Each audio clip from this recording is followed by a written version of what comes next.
જય શ્રી કૃષ્ણ બાળકો. ચલો હવે આપણે ટેસ્ટ 16નું સોલ્યુશન ચાલુ કરી દઈએ. ફર્સ્ટ ક્વેશ્ચન છે, તમને પૂછ્યો છે which does not show any kind of isomerism. તો જો મેં 3 ઓપ્શન તમને લખીને સમજાવી દીધા છે ક્યાં ક્યાં આઇસોમેરિઝમ થાય. બી ઓપ્શન જુઓ પહેલાં. બી ઓપ્શનમાં NO2 છે, આ એટલે લિંકેજ થાય. આ ટેક્સ્ટબુકમાં છે. આ કયો ટાઈપ થયો? MAA thrice. MAA થ્રાઇસમાં GI ન થાય, જ્યોમેટ્રિકલ ન થાય, પણ ઓપ્ટિકલ થાય, એટલે ઓપ્ટિકલ થયો. પણ પહેલો ઓપ્શન છે એમાં કાંઈ ના થાય. પહેલો ઓપ્શનમાં કાંઈ ના થાય. હવે ધ્યાન રાખવાનું કે આ શું છે, તો કે આ ટેટ્રાહેડ્રલ છે બાળકો, સ્ક્વેર પ્લેનર નથી. જો સ્ક્વેર પ્લેનર કોમ્પ્લેક્સ હોત ને, આ કેવો કોમ્પ્લેક્સ છે MA2B2, સ્ક્વેર પ્લેનર હોત તો એમાં GI થાત, પણ આ સ્ક્વેર પ્લેનર નથી, ટેટ્રાહેડ્રલ છે એટલે GI ન થાય. બરાબર. હાલો હવે વૈધો તમને મનમાં ડાઉટ જતો હોય કે CN છે તો લિંકેજ થાય કે ન થાય? ના, CNમાં લિંકેજ ન થાય. લિંકેજ કેમાં થાય? લિંકેજ શેમાં થાય બાળકો? લિંકેજ આઇસોમેરિઝમ માટે, લિંકેજ માટે જો તમારો એક NO2 હોય, OCN હોય કે SCN હોય, આ ત્રણમાં જ શું થાય? લિંકેજ થઈ શકે છે. ત્રણમાં જ લિંકેજ થાય, બાકી કોઈમાં લિંકેજ નહીં થાય. એટલે એ આન્સર આવી ગયો સેકન્ડ. હવે સેકન્ડ ક્વેશ્ચન છે એના જેવો જ હમણાં પાછળ એક ક્વેશ્ચન રિપીટ થાય છે. બરાબર કે કેમાં અત્યારે સેકન્ડ ક્વેશ્ચન કેવું છે કે મેગ્નેટિક મોમેન્ટ ચેન્જ ન થવું જોઈએ. તો જો પહેલો NiH2O6 2+, એમાં નિકલ +2 છે, 3D8 છે, H2O વીક લિગેન્ડ છે. આ 3D8 કરી નાખ્યો, અહીંથી 2 ઇલેક્ટ્રોન નીકળી ગયા. બરાબર, 3D8. આ 2 અનપેડ જ રહેશે કારણ કે H2O વીક લિગેન્ડ છે એટલે અનપેડ રહે, પેડ નહીં થાય. એટલે આમ થાય QsP3D2, outer orbital complex. Outer orbital, બાહ્ય કક્ષકીય સંકીર્ણ, આઉટર ઓર્બિટલ કોમ્પ્લેક્સ થયો આ. તો એના Na362+ છે, એમાં એ જ થયું. નિકલ 2+ છે, 3D8 આના જેવું જો આ છે એવું જ આ થયું. Same as above, copy paste. અહીંયા H2O છે ને પેલા Na3 સેમ. એટલે બેયની અંદર કેટલા રહેશે? 2 ઇલેક્ટ્રોન રહેશે. એટલે કે મેગ્નેટિક મોમેન્ટનો ચેન્જ કેટલો થયો? મ્યુનો ચેન્જ, મ્યુ નહીં. મ્યુ તો આપણે આમ ગણીએ ને √10 × n+2, તો 2 × 2 + 2 આમ, કારણ કે 2 ઇલેક્ટ્રોન છે એટલે આમ થાય. એટલે બેયનો મ્યુ સરખો જ આવ્યો, એટલે કંઈ ચેન્જ થયો નહીં.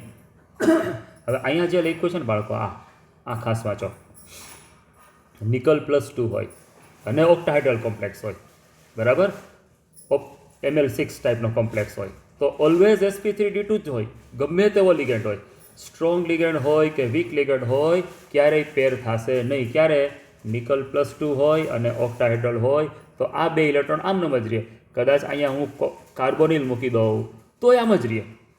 બરાબર, EN મૂકી દઉં, ગમે તે મૂકી દઉં, ગમે એવો સ્ટ્રોંગ લિગેન્ડ મૂકી દઉં, અનઇલેક્ટ્રોન સેમ જ રહેશે, યાદ રાખજો. એટલે ટૂંકમાં કેવો થશે? નિકલ +2 અને ઓક્ટાહાઇડ્રલ હોય તો હંમેશા કેવું થાય? sp3d2 થાય. sp3d2 આઉટર ઓર્બિટલ કોમ્પ્લેક્સ જ થાય, યાદ રાખજો. થર્ડ ક્વેશ્ચન છે કે ડેલ્ટા O. તો ડેલ્ટા O કોની પર ડિપેન્ડ કરે? સ્ટ્રેન્થ ઓફ લિગેન્ડ અને ચાર્જ ઓન મેટલ આયન. તો બધું જોશો તો તમારો બી આન્સર આવી ગયો, સાઇનાઇડ વાળો, કે એમાં ચાર્જ +3 છે. એટલે તો તમે આ સ્ટ્રેન્થ ઓફ લિગેન્ડ જોશો તો સૌથી સ્ટ્રોંગ લિગેન્ડ ચારે ઓપ્શનમાં સાઇનાઇડ છે. CN સૌથી સ્ટ્રોંગ લિગેન્ડ. એવા 2 ઓપ્શન છે, A અને B. તો બેમાંથી ચાર્જ કોની પર વધારે છે? તો કે બીમાં. Fe+3 છે, એમાં Fe+2 છે, એટલે આન્સર આવ્યો બકરી. ફોર્થ ક્વેશ્ચન, K4NiCN4 માં નિકલની ઓક્સિડેશન સ્ટેટ 0 છે. એટલે આ છે તો આ 2 ઇલેક્ટ્રોન અહીંયા આવતા રહ્યા. અને સાઇનાઇડ સ્ટ્રોંગ લિગેન્ડ છે એટલે પેર કરી દઈએ, એટલે બધા ઇલેક્ટ્રોન અહીંયા. તો ડી ઓર્બિટલમાં ઇલેક્ટ્રોન કેટલા થયા? 10 ઇલેક્ટ્રોન થયા રહ્યા, 10 ઇલેક્ટ્રોન. અને હાઇબ્રિડાઇઝન sp3 થયું. ક્યાંના જેવું થયું? આ ઓલા જેવું થયું, NiCO4. ટેટ્રા કાર્બોનિલ નિકલ હોય તેમાં એવું જ થાય. બરાબર. પાંચમો, ફિફ્થમાં which will not show square planar geometry. જો બધા નામ લખ્યા જ મેં. NiCN4 2- લખ્યો છે, તો અહીંયા જો NiCN4 આ 4- છે, 2- એટલે કે નિકલ +2 હોય. અહીંયા નિકલ છે ને એ +2 હશે. નિકલ +2 એટલે જો આ ઇલેક્ટ્રોન નીકળી જાય, સાઇનાઇડ સ્ટ્રોંગ લિગેન્ડ છે, આને પેર કરી દે એટલે DsP2 થઈ જાય. થઈ ગયો. CuNH3 2+ આવી ગયો છે, IDsP2. અહીંયા કોપર +2 છે, કોપર +2 છે એટલે 1 ઇલેક્ટ્રોન જમ્પ મારીને આગળ વહી જાય, p ઓર્બિટલમાં વહી જાય. આમ કોપરમાં 3D9 હોય ને, અહીંયા આમ 3D9 છે, આ 1 2 3 4 આમ છે, જો આમ છે, આ D S ને P, 3D 4S 4P, તો 3D9 છે અહીંયા. Cu +2 એટલે કેવું થાય? 3D9. તો 3d9 જે 1 ઇલેક્ટ્રોન અહીંયા વધ્યો છે ને એ અહીંયા આવી જાય, અહીંયા, બરાબર, ત્યાંથી ના આવી જાય. એટલે પછી હાઇબ્રિડાઇઝેશન થઈ જાય DsP2 સ્ક્વેર પેનલ. હાલો, નિકલ +2 છે, નિકલ +2 છે, En સ્ટ્રોંગ લિગેન્ડ છે, એટલે નિકલ +2 હોય તો વળી પાછો જો નિકલ +2 આ બે કાઢ નાખો, નિકલ +2 સ્ટ્રોંગ લિગેન્ડ, તો DsP2 થઈ ગયો, એ સ્ક્વેર પેનલ થઈ ગયો. તો વૈધો તમારી પાસે એક જ ઓપ્શન છેલ્લો COCl4 - એમાં Cl - વીક લિગેન્ડ છે એટલે પેરિંગ નહીં થાય. જો આવું હાઇબ્રિડાઇઝેશન થાય, કોબાલ્ટ +2 છે, 3d7, બરાબર, 3d7 આઈ થિંક ડોનેશન થાય ઇલેક્ટ્રોનનું sp3. છઠ્ઠો CONH362+, એમાં CO2+ ઉપર કર્યું એવું જ જો પાછું આવું જ. અહીંયા Cl વીક લિગેન્ડ હતો, અહીંયા Cl વીક લિગેન્ડ છે, પણ એમોનિયા અહીંયા સ્ટ્રોંગ લિગેન્ડ છે. સ્ટ્રોંગ લિગેન્ડ છે એટલે પેયરઅપ કરી દેશે, આ પેયરઅપ કરી દીધા. 7 ઇલેક્ટ્રોન હતા, તો 1 ઇલેક્ટ્રોન જે અહીંયા હતો એ 1 ઇલેક્ટ્રોન આઈ થિંક ક્યાં મૂકી દીધો, અહીંયા 4d જવા દીધો, બરાબર. તો જ આમ કરી શકે. જે ઓલું કેવું થયું હતું CuNH342+ હમણાં સમજાવ્યો હતો, અહીંયા સમજાવ્યું હતું 1 ઇલેક્ટ્રોનને ડીમાંથી ક્યાં 4p મોકલી દીધો. એ રીતે અહીંયા 1 ઇલેક્ટ્રોનને 4d મોકલી દઈએ. અને આ જ રીઝન છે બાળકો ઓલું સ્ટેબિલિટીમાં, કે તમારે આવતું હોય કે CONH362+, આના કરતાં આ વધારે સ્ટેબલ છે. CONH363+, આ 3+ છે એ વધારે સ્ટેબલ છે આના કરતાં, બરાબર. શું કામ વધારે સ્ટેબલ છે? તો કે 2+માં 1 ઇલેક્ટ્રોન અહીંયા હતો, એને મારે અહીંયા એક્સાઇટેડ સ્ટેટમાં મોકલવો પડ્યો 4dમાં, બરાબર. તો 4dમાં એક્સાઇટેડ સ્ટેટમાં મોકલવા માટે એનર્જી એબ્ઝોર્બ થઈ એટલે સ્ટેબિલિટી ઘટી. પણ જો કોબાલ્ટ +3 હોત, અહીંયા કોબાલ્ટ +2 છે અત્યારે, એટલે 1 ઇલેક્ટ્રોન અહીંયા હતો એને અહીંયા મોકલવો પડ્યો એનર્જી દઈને. પણ જો કોબાલ્ટ +3 થઈ જાય, કોબાલ્ટ +3, આ +2 ને +3, તો કોબાલ્ટ +3નું કોન્ફિગરેશન થઈ જાય 3d6, તો પછી અહીંયા 6 જ ઇલેક્ટ્રોન હોય તો એ કંઈને મારે મોકલવો ન પડે, એટલે એનર્જી એબ્ઝોર્બ ન થાય. એટલે કે CONH3 3+ હોય અહીંયા 3+, તો એ 3+ છે એ 2+ કરતાં વધુ સ્ટેબલ હોય. 7th ટ્રુ શું છે આપેલા કોમ્પ્લેક્સ માટે? તો બધાનું હાઇબ્રિડાઇઝેશન તમને આવડે, પોટેશિયમ ફેરોસાયનાઇડ D2sp3 μ0, પછી નિકલ NiCl4 - આગળ આવી ગયો હમણાં DsP2 થાય. જો આપણે અહીંયા NiCl4 - કર્યો DsP2 સમજાયો તો આગળ જ મેં, બરાબર. તો DsP2 સ્ક્વેર પેનલ થાય અને બધા ઇલેક્ટ્રોન પેડ થઈ જાય. NiCO4sp3 એમાંય μ0 થાય.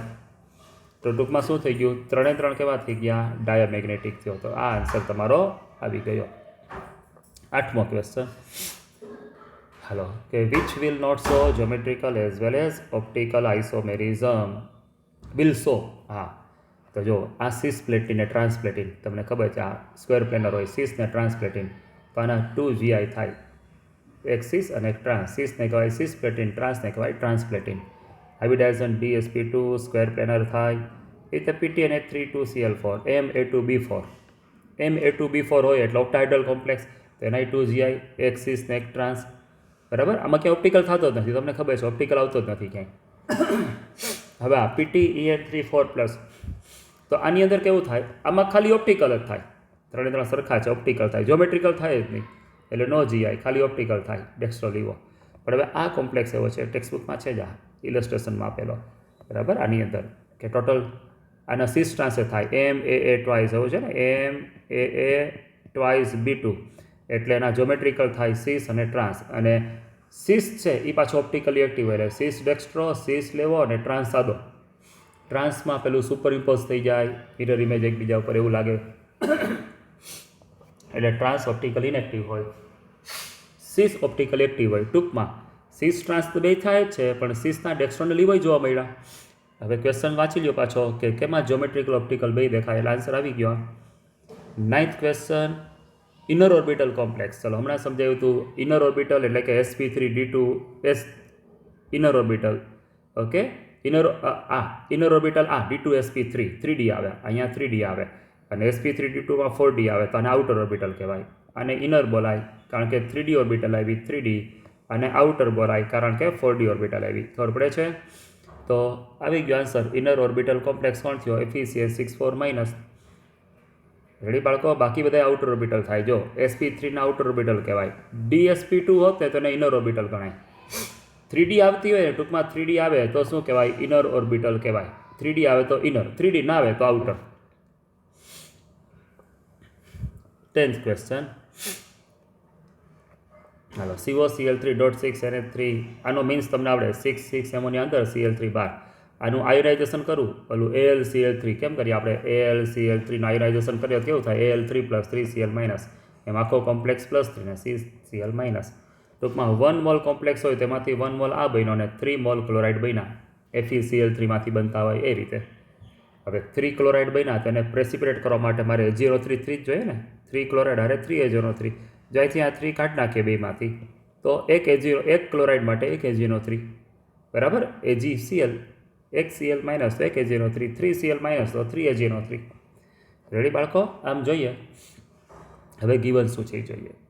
આટલું ક્લિયર થઈ ગયું? પહેલાં જોઈ લેજો, પેપર જોતા જાજો. હવે ગીવન એવું છે કે 500 ml 2 મોલર આ કોમ્પ્લેક્સ આપ્યો છે. આ કોમ્પ્લેક્સ 500 ml મોલારિટીનો કન્સેપ્ટ કેવો છે 2 મોલર એટલે કે 1000 ml માં 2 મોલ હોય. આ 1000 2 મોલર છે એટલે 1000 માં 2 મોલ તો 500 માં કેટલા? તો કરી નાખ્યું 1 મોલ કોમ્પ્લેક્સ આવ્યો. તો 1 મોલ કોમ્પ્લેક્સ છે એ તો આ રહ્યું મેં કરી દીધું. 1 મોલ કોમ્પ્લેક્સમાંથી ક્લોરાઇડ કેટલા બહાર પડશે? આયોનાઇઝ થશે 3 મોલ. એટલે 1 mole complex gives 3 mole chloride ion. એટલે કે મારે 3 મોલ ક્લોરાઇડ છે એટલે મારે 3 મોલ AgNO3 જોઈએ. જો કમ્પ્લીટ પ્રેસિપિટેશન કરવું હોય તો there is required 3 mole chloride ion. Okay, હાલ હજી એક ગીવન છે 200 ml 4 મોલર AgNO3. તો પાછું 4 મોલર AgNO3 નો મિનિંગ 1000 માં 4 મોલ હોય તો 200 માં કેટલા? આન્સર આવ્યો 0.8 મોલ. રેડી? 0.8 મોલ AgNO3 ખબર પડી ગયા કેમ આવ્યો? ચલો હવે 1 mole complex gives 3 mole chloride. આપણે જોઈ ગયા અહીંયા ઉપર આર્યું 1 મોલ કોમ્પ્લેક્સ હોય તો ક્લોરાઇડ કેટલા મળે? 3 મોલ. તો મારે જેટલા ક્લોરાઇડ હોય એટલા જ મોલ AgNO3 જોઈએ. તો હવે ક્લોરાઇડ અહીંયા 3 મોલ છે મારી પાસે, બરાબર? ક્લોરાઇડ કેટલા છે? 3 મોલ ક્લોરાઇડ છે અને AgNO3 કેટલા છે? 0.8 મોલ. તો બાળકો ઉપર જોઈ ગયા આપણે કે ખરેખર શું હોવું જોઈએ કે જેટલા જો અહીંયા તમને ખબર છે કે જેટલા ક્લોરાઇડ હોય એટલા જ તમારે AgNO3 જોઈએ. હવે આ ત્રણેય જો મેં રાઉન્ડ કર્યા છે જોઈ લો. ક્લોરાઇડ 3 છે પણ AgNO3 0.8 જ છે. તો AgNO3 શું થયો? એ તમારો થઈ ગયો LR લિમિટિંગ રિએજન્ટ. આઈડિયા આવે છે બાળકો? કારણ કે ક્લોરાઇડ તો એક્સેસ છે. AgNO3 ખરેખર 3 મોલની મારે રિક્વાયરમેન્ટ હતી, મેં 0.8 જ એડ કર્યા એટલે લખી દીધું છે 1 મોલમાંથી 3 મોલ બન્યો. 3 mall AgNO3 required four 1 mole complex. આ કોમ્પ્લેક્સ છે તો આ 1 મોલ લો તો AgNO3 3 મોલ જોઈએ તો 3 મોલ AgCl બને. આઈડિયલ એટલું હોય. હવે ગીવન તમારું એટલું છે તો LR થયો. તો LR ડિસાઇડ કરશે કેટલી પ્રોડક્ટ બને એટલે 0.8 મોલ AgCl બન્યો. રેડી? હવે 11મો ક્વેશ્ચન બાળકો. SO4-2 છે એના પ્રેસિપિટેટ છે એ પ્રેક્ટિકલમાં તમને ખબર છે કે PB હારે SO4 ના પ્રેક્ટિકલ મળે. તમને પેલું લેસાઇન ટેસ્ટનું હમણાં વાત કરી હતી GOCમાં યાદ હોય તો. સલ્ફાઇડની ટેસ્ટ માટે લેડ એસિટેટ નાખતા યાદ આવે છે? Lead acetate CH3COO twice PB કેની ટેસ્ટ માટે? S-2ની ટેસ્ટ માટે. એટલે PBSના બ્લેક PPT મળતા હતા. આ વાંચજો ટેક્સ્ટબુકમાંથી. આમાં લખ્યું છે કે એસિડિક મીડિયમ કરવા માટે ટેક્સ્ટબુકમાં એક ક્વેશ્ચન હતો, બરાબર? કે એસિડિક મીડિયમ કરવા માટે શું યુઝ કરવું પડે? તો કે એસિડિક એસિડ યુઝ કરવાનો. આમ અહીંયા મીડિયમ એસિડિક હોવું જોઈએ તો એસિડિક મીડિયમ માટે એસિડિક એસિડ યુઝ કરવાનો છે. સલ્ફ્યુરિક એસિડ યુઝ ન કરી શકાય એવો એક ક્વેશ્ચન હતો. યાદ આવે છે બાળકો? કે સલ્ફ્યુરિક એસિડ તમે યુઝ કરી શકો નહીં. કારણ કે સલ્ફ્યુરિક એસિડ યુઝ કરીએ તો શું થાય છે? હાલો, સલ્ફ્યુરિક એસિડ યુઝ કરવાથી પ્રોબ્લેમ શું થયો છે કયો જોઈએ? તો કે સલ્ફ્યુરિક એસિડ યુઝ કરીએ છીએ ગર્લ્સ બોયઝ તો કેવું થાય છે કે PB છે એ સલ્ફ્યુરિક એસિડ હારે રિએક્ટ કરે અને PbSO4 ના પ્રેસિપિટેટ આપી દે છે.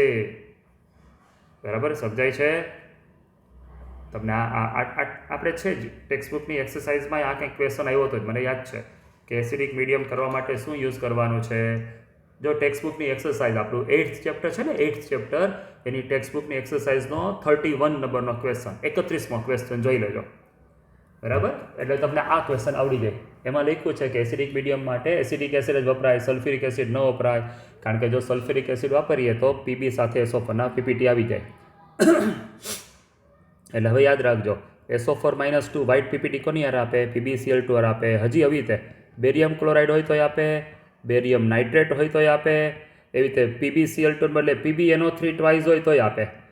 ઇન શોર્ટ SO4-2 PPT કોની હારે આપે? તો કે Ba2+ હોય કે Pb+2 નો કોઈ પણ સોલ્ટ હોય એની હારે રિએક્શન થાય ને વ્હાઇટ PPT બને. હાલો, 12th ક્વેશ્ચન તો ઇઝી છે. Cl અંદર ગયો ને NCS બહાર ગયો, લાયોનાઇઝેશન કહેવાય.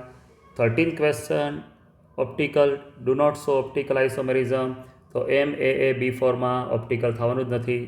બાકી બધામાં ઓપ્ટિકલ થશે, જોઈ લેજો. સેકન્ડમાં એટલે EN છે ઓપ્ટિકલ થઈ જાય, અને MAAB2C2 જેવો છે એ, એટલે થઈ જશે એમાં, બરાબર. C બાય થઈ જશે MAA ટ્વાઇસ BC, ડોંકીમાં થઈ જશે MAA ટ્વાઇસ B2, બધામાં થાય. તમે નોટ્સમાં જોતા જાજો એટલે બધામાં થઈ જશે. આવી રીતે MABમાં કન્વર્ટ કરજો એટલે થઈ જશે. 14 તો સ્પેક્ટ્રોકેમિકલ સિરીઝ છે, ટેક્સ્ટબુકનો બેઠો છે.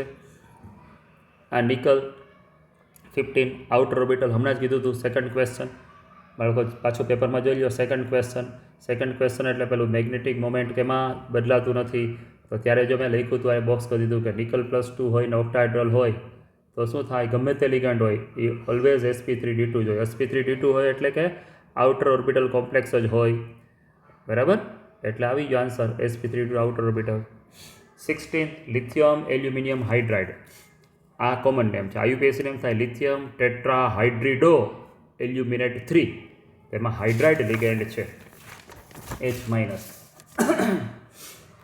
હાલો 17th ક્વેશ્ચન, આને યુરિયા કહેવાય, જોઈ લ્યો. NH2CONH2, એને આમેય લખાય CONH2 ટ્વાઇસ, તો આમ લખી નાખો. પછી યુરિયા, આ આવી ગયું ડાયક્લોરિડો બીસ યુરિયા કોપર 2, જો યુરિયા લખો જા CONH2 ટ્વાઇસ, આટલો યુરિયા થયો E2 ટાઈમ એટલે 20. 18th ક્વેશ્ચન, બધાનું હાઇબ્રિડાઇઝેશન જો કરી દીધું છે મેં. પેલો AgNH3 4+, બરાબર. આમાં ગમે એ લિગેન્ડ હોય પેરિંગ જ થવાનું છે, તમને ખબર છે. સેકન્ડ, થર્ડ, ફોર્થ ટ્રાન્ઝિશન સિરીઝમાં લિગેન્ડ ગમે હોય બધામાં પેરિંગ કરી દેવાનું, એટલે G+4D9 થઈ ગયો. આ બરાબર 4D10 થઈ ગયો, 4D10, આ 4D10 થયો, 4D10 એટલે પછી આ sp3 થાય, 5s અને 5p યુઝ થઈ અહીંયા, ટેટ્રાહાઇડ્રલ થયો. અને Cu+2 હોય તો 1 ઇલેક્ટ્રોન, પેલો 3D9 હોય તો 1 ઇલેક્ટ્રોન જમ્પ કરીને 4pમાં વહી જાય, પછી dsp2 થાય. હમણાં આગળ આવી ગયું CuNH3 4 2+, આમાં જેવું થયું હતું, બરાબર. એવું જ અહીંયા કોપી પેસ્ટ, એટલે સ્ક્વેર પેનર આવી ગયો. બાકી બેમાં આ વીક લિગેન્ડ છે એટલે ટેટ્રાહાઇડ્રલ થયો, અને NiCO4 એ ટેટ્રાહાઇડ્રલ થાય. 19th ક્વેશ્ચન, ઇલેક્ટ્રિકલ કન્ડક્ટન્સ કોની પર ડિપેન્ડ કરે, તો કે કેટલા આયન્સ પ્રોડ્યુસ થાય. હવે COCl3.6 Na3 એટલે આમ લખાય, અને CONH3 લખવા તો એમાં આયોનાઇઝેશન કરું તો FeCl3 ની જેમ +3 ને 3Cl4 આયન બન્યા, બરાબર. હાલો બીજો PtCl4 5 ઓક્ટાહાઇડ્રલ કોમ્પ્લેક્સ છે, કીધું જ ક્વેશ્ચનમાં કે ઓક્ટાહાઇડ્રલ કોમ્પ્લેક્સ છે. તમારે 6 કરવાના, જેટલા એમોનિયા દેખાય બધા અંદર ને ઘટે એટલા ક્લોરિન અંદર, તો 5 એમોનિયા ને 1 ઘટ્યો એટલે 6 થઈ ગયા, તો 3 ક્લોરિન 12. આનું આયોનાઇઝેશન કરું છું તો એમાંય 3+ ને 3Cl ટોટલ 4 આયન બન્યા, તો આયન સરખા બન્યા એટલે ઇલેક્ટ્રિકલ કન્ડક્ટન્સ સરખો હોય. 20મો ક્વેશ્ચન તમને ક્લાસમાં કરાવ્યો જ છે, મેં જોઈ લો. CuNH3 2+ ને PtCl4 2-, આ તમને આપી છે, આ +2 છે ને આ +2, એટલે બધાય કોમ્પ્લેક્સમાં તમારે ઓક્સિડેશન સ્ટેટ આવી આ રીતની કરવાની. જોઈ લો, પહેલાં મેં ક્લોરિન નેમોનિયા બદલ્યા એક આવું લખી નાખ્યું. પછી વળી પાછા આ બે કોમ્પ્લેક્સમાં મેં PT અને Cu બદલી નાખ્યા, જો PT ને Cu, અને પછી આ કોમ્પ્લેક્સમાં પાછા PtCu ઇન્ટરેક્શન કર્યા, આમ 4 થયા. હવે ટ્રીક તમને આવડી જવી જોઈએ. એક ક્લોરિન એક એમોનિયા ઇન્ટરેક્શન કર્યા, બે ઇન્ટરેક્શન નહીં થાય, ટ્રાય કરી લેજો. 2 ઇન્ટરેક્શન કરશો તો નહીં થાય, કારણ કે તો ઉપર ચાર્જ કોઈ તમે મૂકી જ નહીં શકો પ્રોપર, કે જેથી આ +2 આવે, એટલે એમ નહીં થાય. એટલે એકવાર એમોનિયાને ક્લોરિન ઇન્ટરેક્શન કરી નાખ્યા, એ લખી નાખ્યું, અને પછી આ બે ઉપરથી પાછા આ બે લખ્યા. આમાં PtCu ઇન્ટરેક્શન કર્યા, આ લખો. અહીંયા PtCu ઇન્ટરેક્શન કર્યા, આ લખો. હવે 21st ક્વેશ્ચન, બ્યુટ-1 છે, કુચેરોવ્સ રિએક્શન કરીએ છીએ. માર્કોનિકોવ લાઇક એડિશન, મોર H ત્યાં H, અહીંયા H આવ્યો અને અહીંયા OH આવ્યો, જો મૂકો. ઇનોલ થયો, ટોટોમેરિઝમ કરો, બરાબર. ટોટોમેરિઝમ કરી નાખ્યું, H અહીંયા ગયો, O અહીંયા આવી ગયો, એટલે બ્યુટેન 2 મળી ગયો, બરાબર. KMnO4 તો આપણા સિલેબસમાં જ નથી. પછી હાઇડ્રોબોરેશન ઓક્સિડેશન કરીએ આપણે, આનું જો C ઓપ્શન, હાઇડ્રોબોરેશન ઓક્સિડેશન, આનાથી ઊંધું થાય. હાઇડ્રોબોરેશન ઓક્સિડેશન કરું B2H6 વાળું, તો અહીંયા H આવશે અને અહીંયા OH આવે, તો અહીંયા OH આવે એટલે છેલ્લે અહીંયા શું બનશે, CHO, તો બ્યુટેનાલ બને, બ્યુટેનોન ન બને, એટલે એ ઓપ્શન ના આવે. 22 આલ્કિન કીધું, આલ્કિન એનું KMnO4 થી એસિડિક કેમેરો ઓક્સિડેશન કરીએ એટલે આ મળે છે.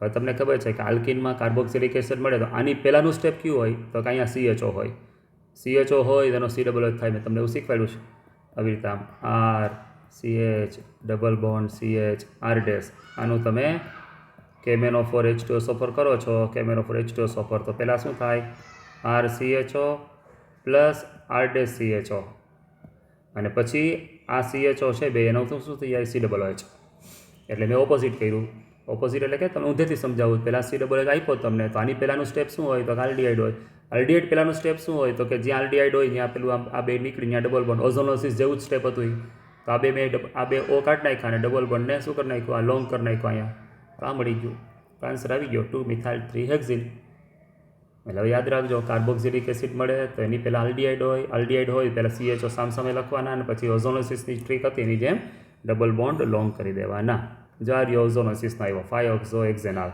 તો પહેલાં આમને લખી નાખ્યો 5-ઓક્સોહેક્ઝેનાલ પછી મારે શું કરવાનું આ ડબલ બોન્ડ હો અને આનો ડબલ બોન્ડ હો સામસામે આવે એમ લખવાના ગમે એમ લખો તમને મન થાય તમે આમે લખી શકો જો કોકને મન થાય કે સર મારે આમ લખવો છે CH2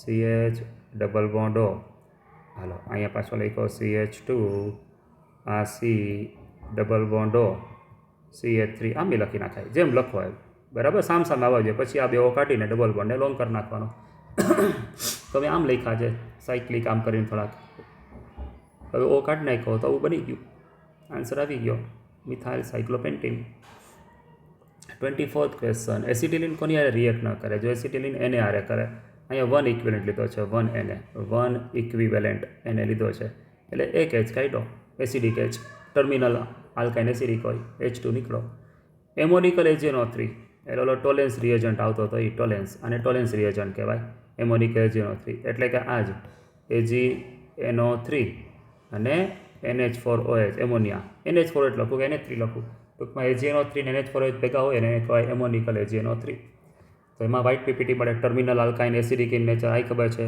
પેલું ક્યુપ્રસ ક્લોરાઇડવાળું ખબર છે એમાં Cuના રેડ પીપીટી મળતા હતા HCl નાખવું તો એડિશન રિએક્શન થાય ઇલેક્ટ્રોફિલિક H ને Cl માર્કોનિકો વિનાઇલ ક્લોરાઇડ પણ એને હોય ચારે રિએક્શન ન કરે હવે શું કામ ન કરે તેના માટે ઇક્વિલિબ્રિયમ ચેપ્ટરમાં વહી જાય એસિટિલિન પ્લસ NaOH અથવા OH માઇનસ આમ કરું તો આ બહેનો અથવા તો તમે આ લખ્યો છે એને બદલે તમારે ઓલો લખવો હોય તો આમ લખી શકાય જો આમ કે CH triple bond C minus Na plus એને રાખવો હોય તો તમારે આને બદલે આમે લખાય બરાબર જો અહીંયા OH માઇનસ હોય તો NaOH હોય તો અહીંયા એને આવી જાય ખાલી હવે આ રિએક્શન ફોરવર્ડ જશે કે બેકવર્ડ જશે એ કેમ ખબર પડે તો કે બે એસિડની સ્ટ્રેન્થથી ખબર પડે તો આપણે એસિડ સ્ટ્રેન્થ આવડે છે sulphonic acid carboxylic acid carbonic acid phenol water alcohol alkyne તો વોટર પહેલાં આવ્યું ને પછી આલ્કાઇન આવ્યું તો વોટર મોર એસિડિક છે એટલે આ રિએક્શન કેમ જાય બેકવર્ડ જાય આમ જાય બેકવર્ડ જાય ફોરવર્ડ નહીં થાય બેકવર્ડ થાય એટલે કે ફોરવર્ડ નહીં થાય